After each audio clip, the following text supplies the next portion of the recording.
Takže toto je Tallinn, estónske hlavné mesto. A pozeráme sa práve na mrakodrapy v Tallinne. A to, čo vidíme, je hotel, v ktorom kedysi sídlilo KGB. A na jeho 25. poschodí sa nachádza KGB múzeum. Toto je prístav, z ktorého práve vyplávali všetky lodičky, ktoré tu boli a už sú na mori. Zakývame im, čaute. A v podstate o 3 dní odtiaľ to odídem aj ja.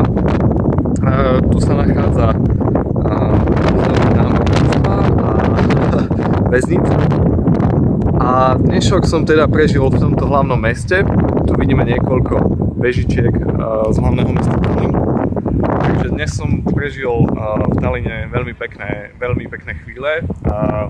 Ako som sa hneď ráno dozvedel, Tallinn je zapísané jeho historické centrum v zozname UNESCO. A počas dňa som mal možnosť zažiť tzv.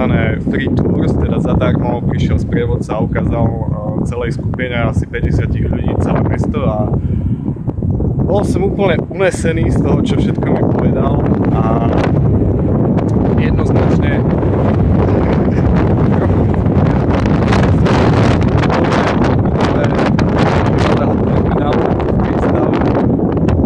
a áno, to všetko, čo mi povedal, naozaj a Estónsko naozaj vo mne vzbudilo veľký rešpekt voči všetkým normám, ktoré tu majú, napríklad to, že je to vlastne jediná krajina v Európskej únii z 28, ktorá má vlastne povolené aj voľby cez internet a prakticky cez internet tu dokážete vybaviť všetko. Čiže od úradov až po štipendia a tak ďalej.